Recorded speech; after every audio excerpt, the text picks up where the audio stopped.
Welcome to the Growth Minded Accountant podcast, where our experts will share best practices on running your firm in the digital age.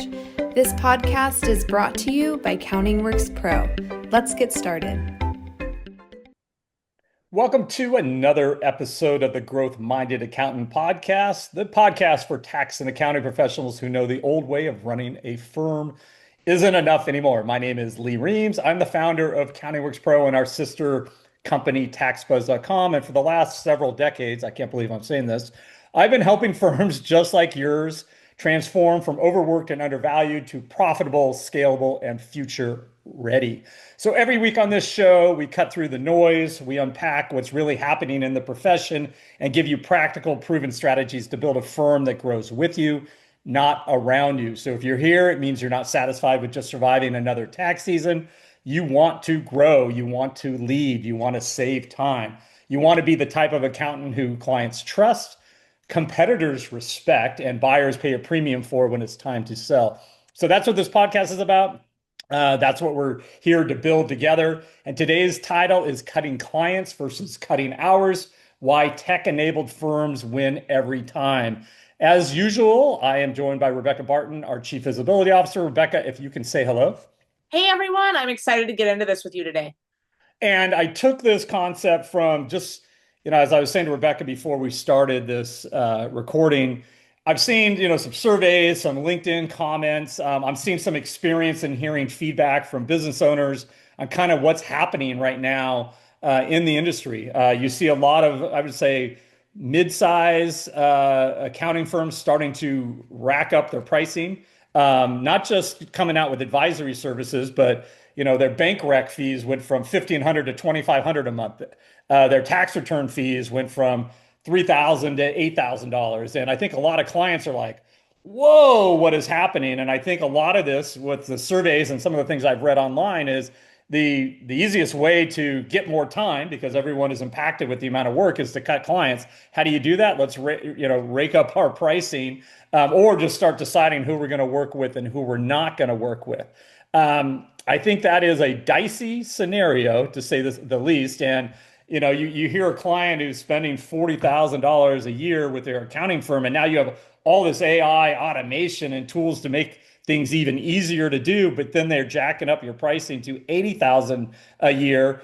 That's going to make a lot of people pause. So we're going to talk about a lot of the issues here. We're going to talk about kind of how I see the tax and accounting profession as a crossroad, and then some different strategies on kind of option A is you cut hours, option B, call clients, whatever. So we'll kind of talk about a lot of this. So on the one side today, you got the big four and private equity pouring billions into technology. They're rolling up firms and betting the future that will belong to what AI can do. It's going to enable firms to scale. It's going to enable them to automate a lot of onboarding services, the way they do work. And they believe also it would be an insight into now selling other financial services, right?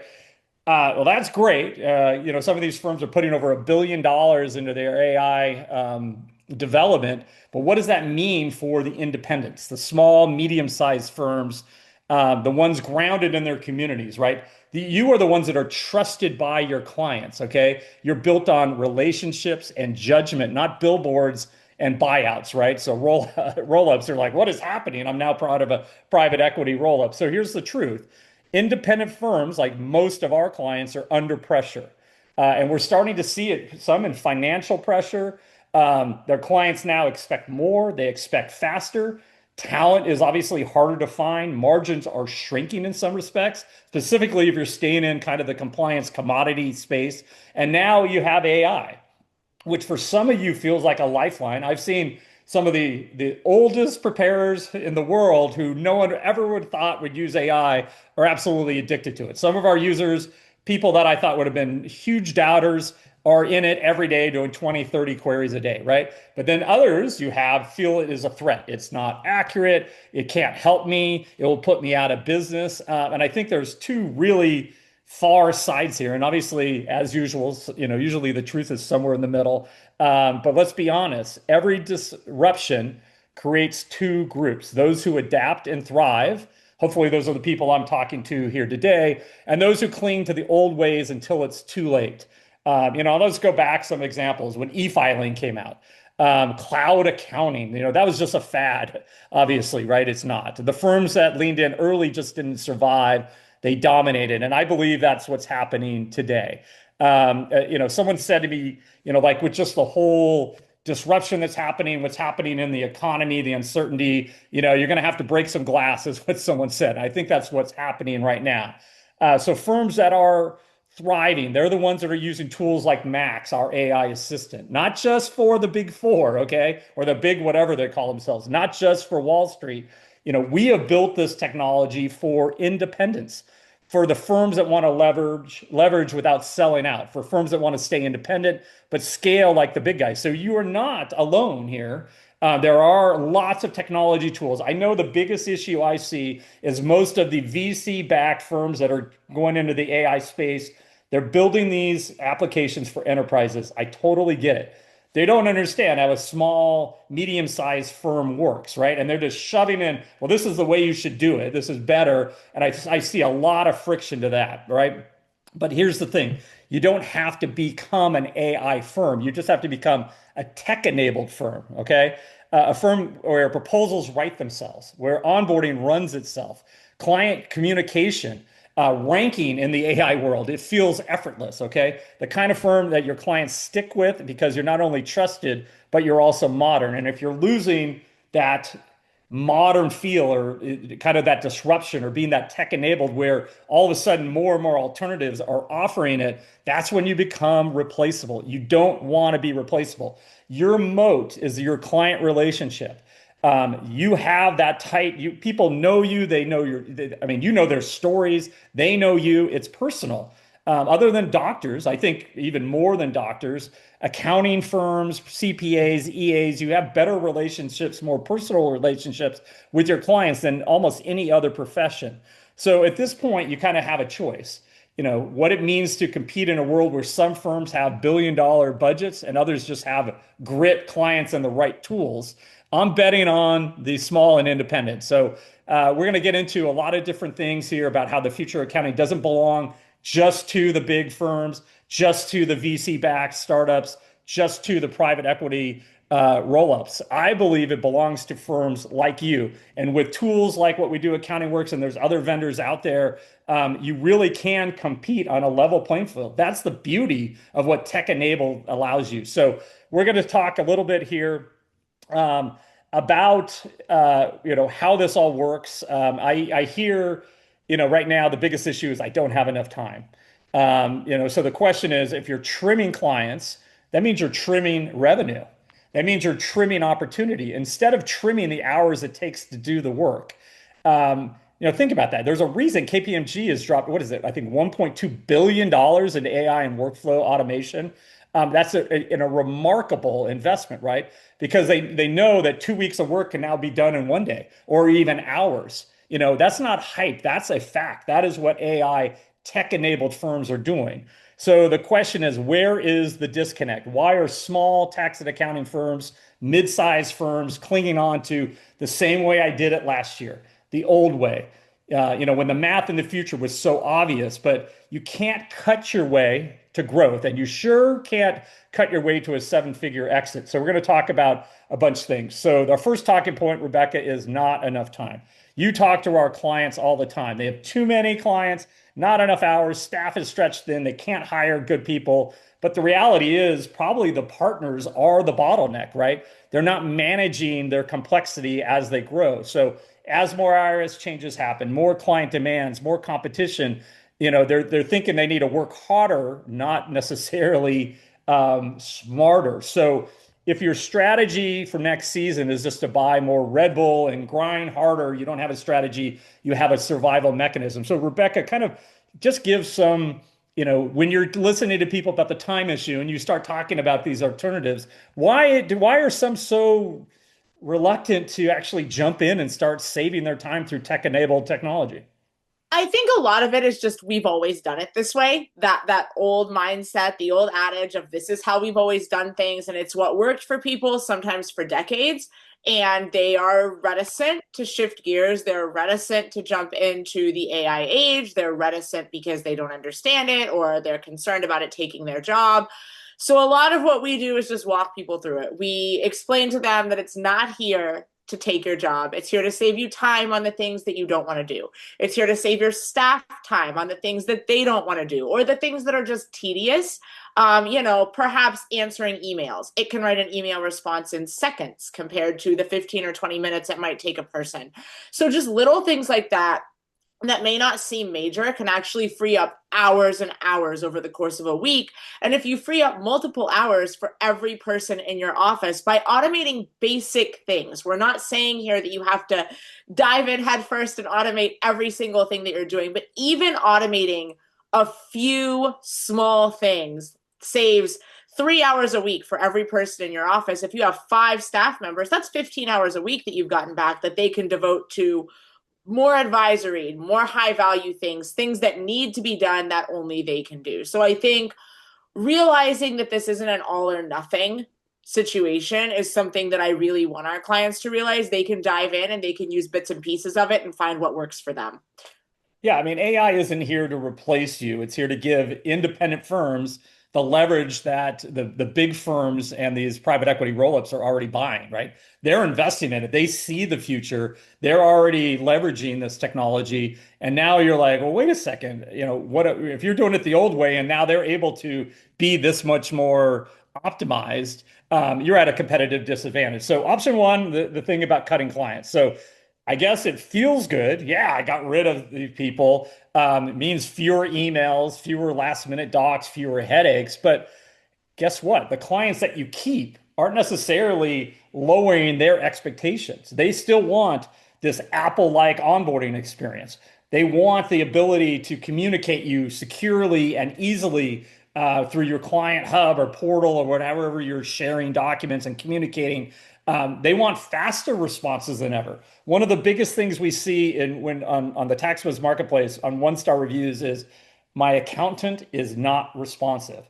So cutting clients, I guess, makes you have more time to respond, but I honestly don't think the accountants that aren't responding to their clients today with 100, now that they have 80, probably not responding either, right? So cutting clients is just basically cutting revenue, but it doesn't cut the demands that people are looking to do. So I kind of say you can trim your client list, but you can't trim the fact that every client now expects an Apple-like, a TurboTax level digital experience and white glove touch points on top of it, right? So they're now expecting all of their expectations, what they see in their daily life are now being felt in other industries.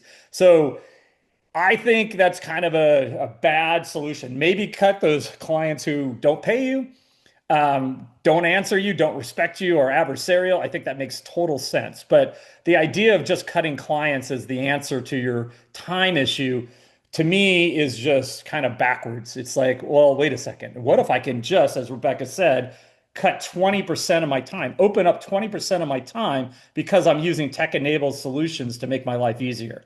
The next option is, which is the same way of cutting clients, you raise prices and work with fewer clients. This 100% can work if you're positioned as a premium firm. So let's talk about branding here a little bit, Rebekah. So if you're dealing with smaller businesses, for example, and mid to upper middle class clients, they're going to be really price sensitive to raising prices. So this is like a bucket that says, oh, just go raise your prices. If that's your current client mix, you're probably not considered a premium firm. They're going to go look elsewhere. They're going to find someone else that will do it for less money.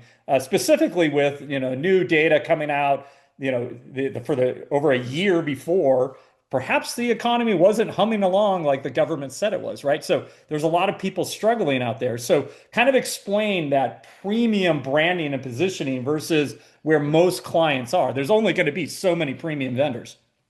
Right. So premium branding is what you were just talking about, Lee. A lot of companies do it really well. Apple is one of them, perhaps one of the best. There are some cruise lines. You look at Seabourn, Silversea, these types of places that really focus on high net worth, affluent clients. They want people who want a frictionless experience, who are willing to pay more to not have to do anything themselves, to just not have to worry. So you want to position yourself in that same vein, that you're going to handle it. You're going to make sure that problems are handled before they even really arise. You're going to be proactive. You're going to help them save money. Perhaps they're even going to save more in taxes than they're actually paying you over the course of the year, in which case your services pay for themselves. One thing to note here is that you may lose clients if you pivot your branding, if you want to become kind of an ultra premium firm. You may lose some of those lower paying, more commodity types of clients. In the long run, though, generally what we see is that people make up for that in the quality of the clients. They're getting more money from fewer clients who are looking for higher value services. They're looking for more advisory. They're looking for additional touch points. They're looking for, fractional CFO services that maybe your commodity once a year type of clients were not looking for. So you really want to position this as an exclusive type of offering, something that isn't available to everyone, but for those who can afford it and are willing to pay for it, it's going to be more than worth what they're paying. Yeah, I'm going to go a step further and kind of add to what Rebecca's saying. So I don't think you have to lose these clients. You can raise your prices, but you need to change your model.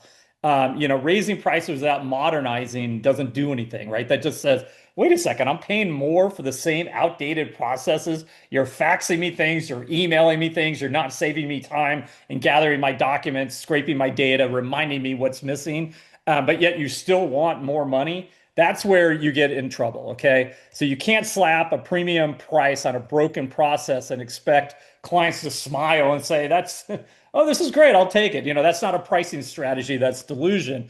But I do believe that you can take that same client base, modernize your client experience, make it easier, take the stress off of your clients, present your material, your work papers, tax returns, in a new light. Use technology to summarize things, communicate better. Use technology to help you write responses so you're not waiting 2 weeks to respond to a client, or you're even able to automate a lot of this stuff. That is where tech-enabled firms are winning. So now I'll move into option 3, which is do nothing. I think this is probably the most common path. Every year you scramble, same staff turnover, same stress, right? Do nothing means staying in the same.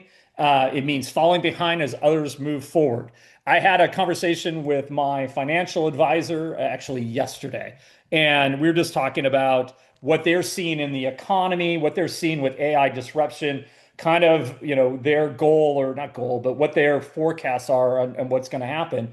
And they're like, this is one of the biggest disruptions in our lifetime. So whether you call this, kind of like the beginnings of the internet, uh, you know, black and white to color TV, whatever, we can go on. There's a few big episodes that happen. I think AI is one of the biggest ones yet. And the reality is, as he was saying, hey, there's certain people, for whatever reason, they're older, they don't want to do anything else. They don't want to change. It's stressful. You procrastinate, right? I don't want to deal. It's like you see the Titanic going for the iceberg, but no one wants to yell and say, turn left, right? And all you need to do is we see it, and we can miss that iceberg if we develop some new ways of thinking. It is not as painful as you think, okay? And I think what I'm trying to get people to think about is like, doing nothing is like sitting in the back of a taxi with the meter running, right? You're paying the price whether you move or not. You're just sitting there and you're going. And I think the do nothing approach is basically, we're seeing way too much evidence, and it makes me sad. I have clients, and we sit there, we communicate all the time with our client base, where we do these podcasts, I do product updates, I do emails. I try to post on LinkedIn. I try to communicate like I'm your partner. I'm not sitting here trying to scare people. I'm trying to tell them, hey, this is what's happening and this is what you need to do. And your life could be a lot better. So I'm trying to like kind of shift the narrative a little bit, and get, the smaller firms, or those that don't want to learn new tricks. I want them to start embracing tech-enabled efficiency. Okay, and this is where it flips the script on you. So what do modern tools actually do? And I don't want you to be scared of them. I had a guy on LinkedIn who basically said, hey, I don't trust AI at all. It's not accurate. And I'm like, it's a tool. It's there to think of it as your virtual assistant or a junior analysis that you can't find anyone good enough to hire right now. But think of them sitting in your behind you with 10 of you behind you for a really low cost point. So they're going to be able to do so much of the underlying work. And then you, as the trusted expert with the expertise, can kind of analyze, fine tune where it's going, where it's not, where it's right, where it's not. So what are some modern tools? Automated intake and onboarding. So no more chasing docs. And let's start, Rebekah, just even with the proposal tool. We created a new tech enabled, because if I say AI enabled, people will lose their mind. But it's a tech enabled tool that allows you to create one-to-one proposals for clients in seconds, basically. It scrapes data and context about the client. You can write some instructions to the proposal tool. Hey, this is a dental firm. They have 6 offices. They have this many employees. I want to create a virtual CFO proposal for that market. They are located in San Diego. The AI will be able to put all that together, professionally written in a language that a dental owner would get and really value what you're offering to that client. So even in that, saving, think about the old way of doing things, Rebekah, kind of explain just from, oh, wow, I can automate the proposal process and then I can kick off a personalized engagement letter. So let's talk about one, the time savings, but more importantly, the added benefits of personalizing this one-to-one marketing and what that means to your client base and results.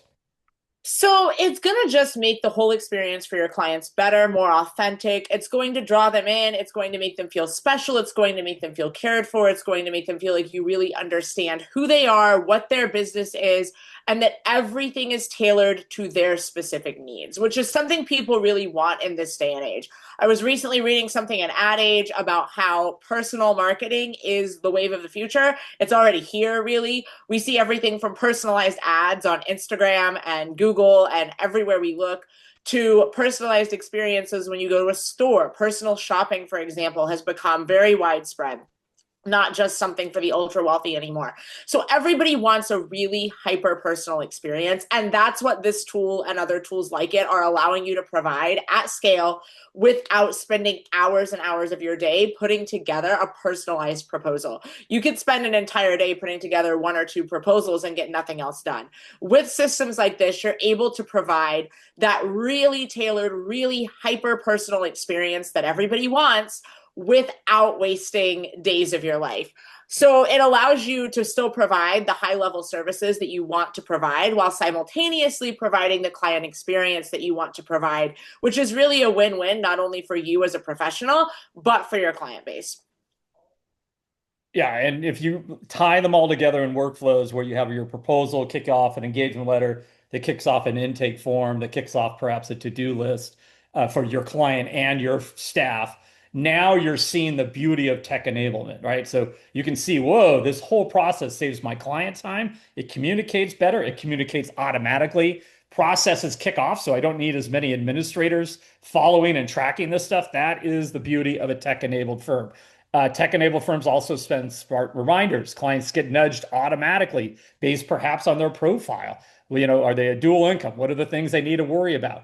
Am I able to create content that speaks specifically to these different audiences on my blog, on my social media accounts? Wouldn't it be nice, Rebekah, if tech-enabled firms could do that automatically, which they can? So kind of explain a little bit of what we're doing for clients and why it's so important to communicate your value now in this AI competitive landscape and I want you to build moats around your client base. I want them going nowhere. I want them to trust you. And how is this constant communication getting in front of them with life events and talking to them directly about issues that they care about? Why is that so important in client retention?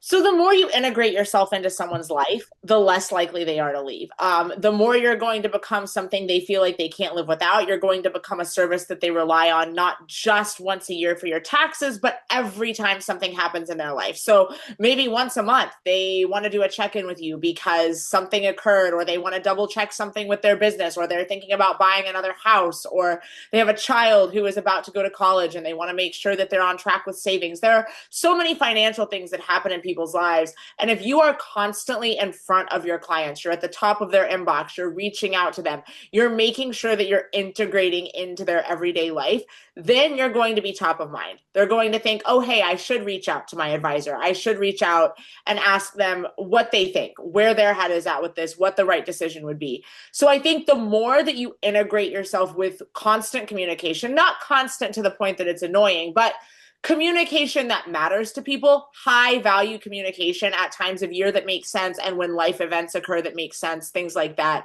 you are showing them that you really do care about what's happening and that you are in fact an indispensable part of their life. And you're also building trust. You're building a relationship with them that exceeds a once a year tax preparation scenario, which is what a lot of tax professionals fall into. They prep taxes once a year, they file the return, they say, see you next April, and everything's done. You don't want to be that. You want to showcase the fact that you can provide higher value services, that you're here for them throughout the year, and not only throughout the year, but year after year after year, and perhaps even into the next generation. So this communication kind of snowballs, and it starts to build relationships that not only span years, but that span multiple generations of a family. And that opens up an entirely different can of worms in, family financial planning and family offices and all of these other things that we could do and have done entire podcasts about on their own.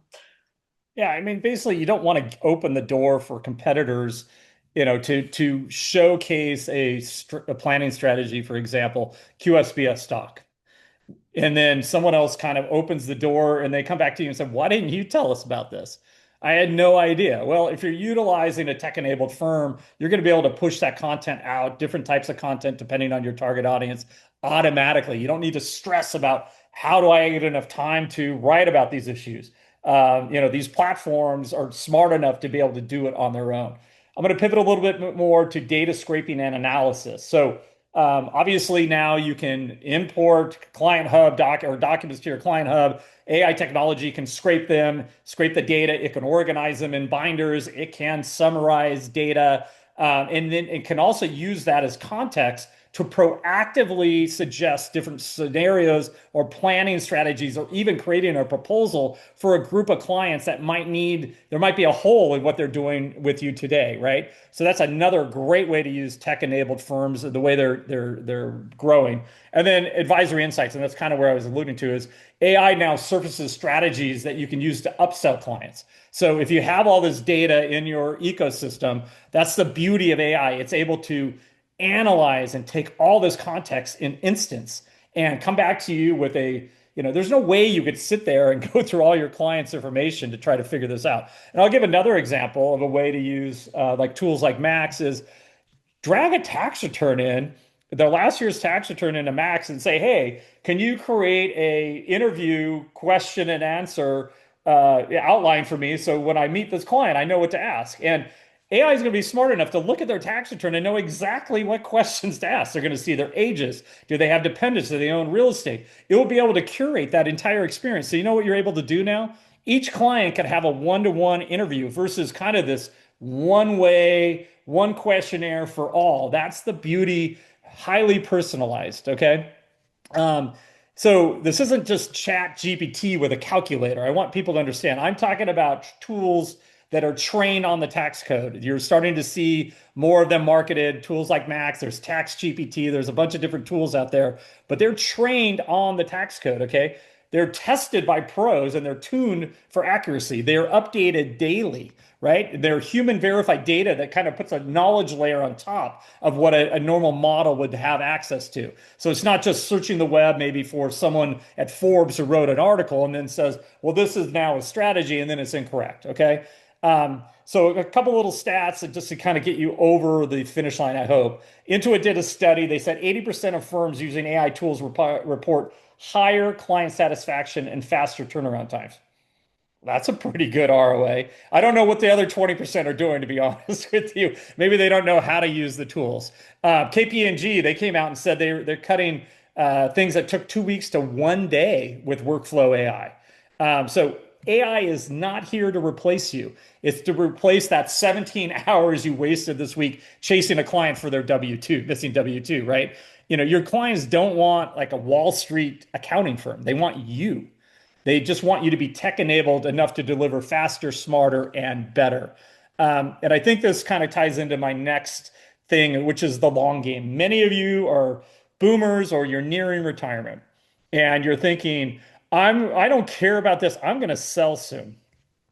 Well, you know who cares about this? It's your buyer, and it's the valuation, angle. So, your firm's future resale value, your multiple, will be much lower versus a tech-enabled firm. If I, as a buyer, can just roll your technology in and your clients are used to it, and you have processes in place, they're not these manual tasks that only Jody knows how to do, right? So now I buy it and Jody's not here anymore and everything just breaks, right? And the difference, depending on the size of your firm, can be, let's just say, the difference between a 0.7 multiple to a 1.3 times multiple times, let's say you're just doing $1 million in revenue, 700 versus 1.3. Which exit sounds better to you? And if you're a larger firm, this can be millions of dollars. So, it kind of it's like, would you rather sell your life's work for pennies on the dollar or cash out with a multiple that rewards you for building a future-proof firm? This also ties into your branding and positioning, how you're perceived in the marketplace. So, Rebekah, let's talk about how important having a modern narrative is as well, and why that's important, because the old ways of referrals is kind of being broken down with AI. People are using ChatGPT to ask about who's the best tax accountant.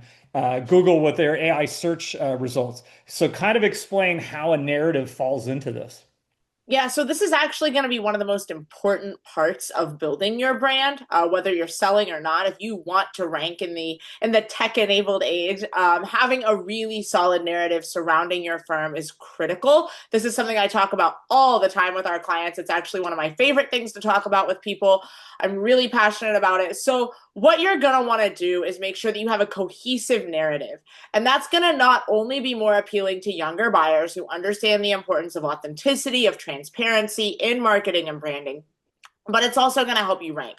So when ChatGPT, for example, is trying to help someone find a firm to help them, if they have a very specific question, like, I have, 3 kids and I'm interested in finding a tax firm that also does financial planning so that I can set aside money for my children so that they can go to college or, inherit X amount of dollars from me when I pass. That type of query is what is getting entered into ChatGPT. People talk to it like a person, they tell it their life story. So if you have a narrative out there that tells the story that you are the firm in your area that's able to help people with these types of scenarios, planning for retirement, planning for the future, while also, saving them money on taxes now and helping them live the life they want, then you're going to rank. ChatGPT is going to pick up on that is your narrative, and it's going to recommend you. The same with a lot of the other generative search. We call it GEO now, generative engine optimization.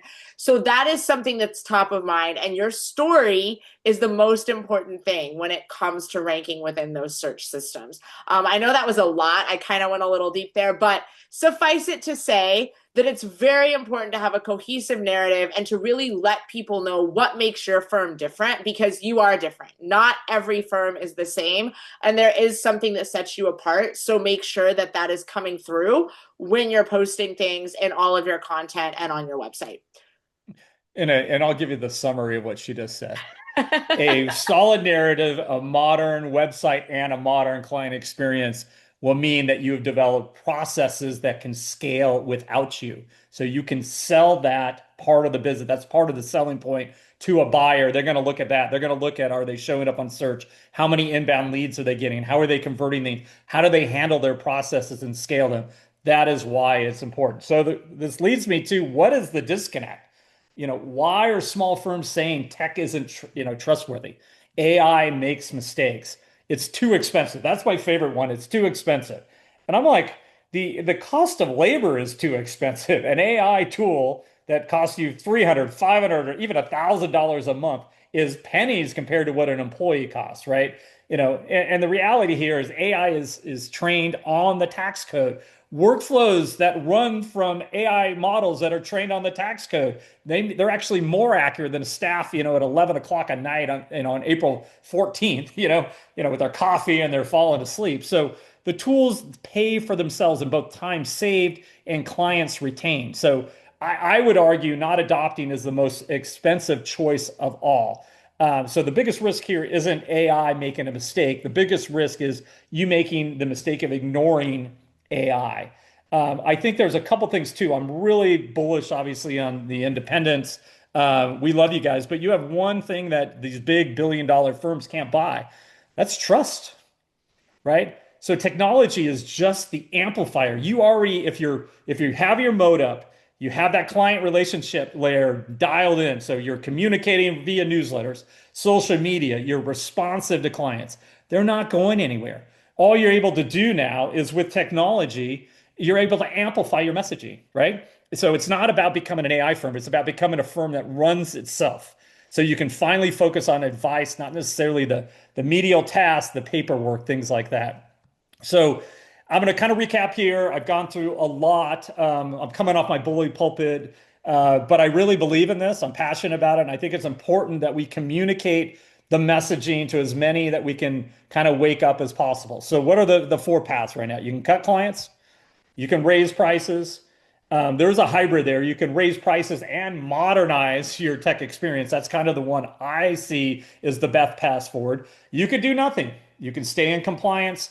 You can continue to lose clients to AI tools, to TurboTax, to low-cost commodity players, or you can embrace technology, right? Only one of those paths scales, and I would say that's probably the tech-enabled, right? Only one preserves your sanity. Only one doubles your valuation at exit, right? So those are big things. So I'm going to kind of close this up. The bottom line, the profession is changing whether we like it or not. We as Accounting Works had I just redid our platform 3 or 4 years ago.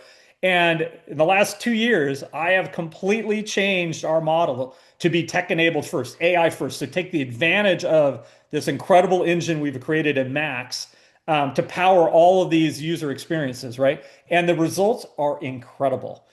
Each time we run out a new feature, it's just like, wow, this is so cool. This is so nice. It's something like I dreamed of doing an agency-like experience for clients at a price they can afford. And we're doing that now.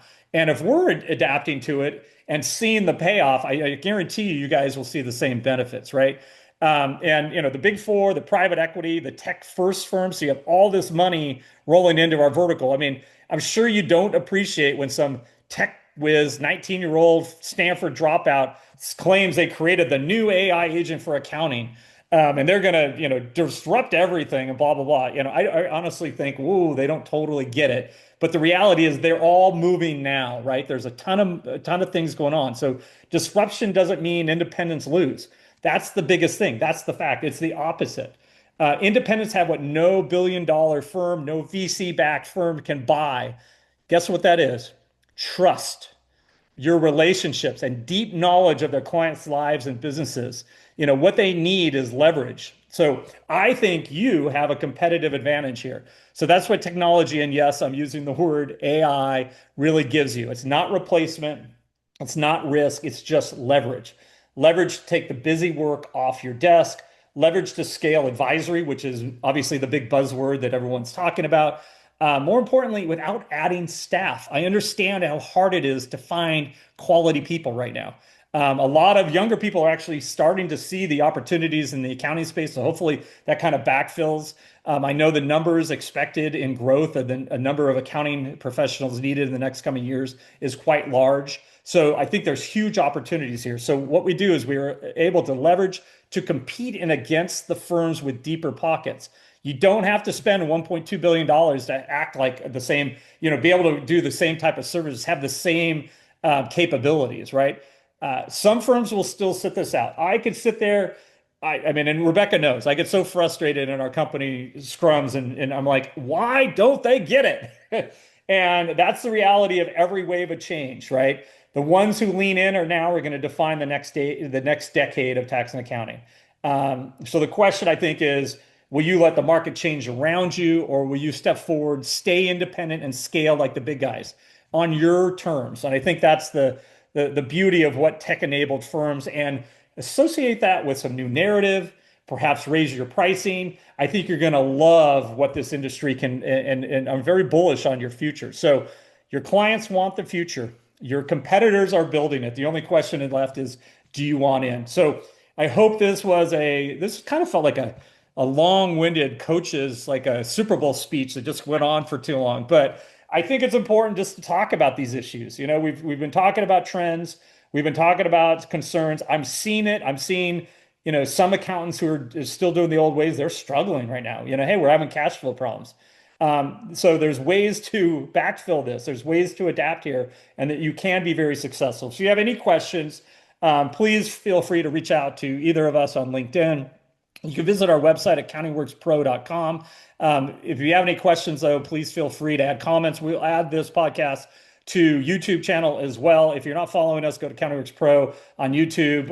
We're putting out a lot of good content like this every week. So hopefully you will continue to kind of follow our advice. Maybe at some point you're going to go, oh my, I get it. That aha moment comes on. So I'm really bullish on where things can go for you, especially the independent. So again, thank you for being a subscriber and listening to the Growth Minded Accountant. Until next time, thank you, and have a great September 15th deadline. You're almost for a little break, and I know one more, and then break, and then obviously ready for tax season. So again, thank you.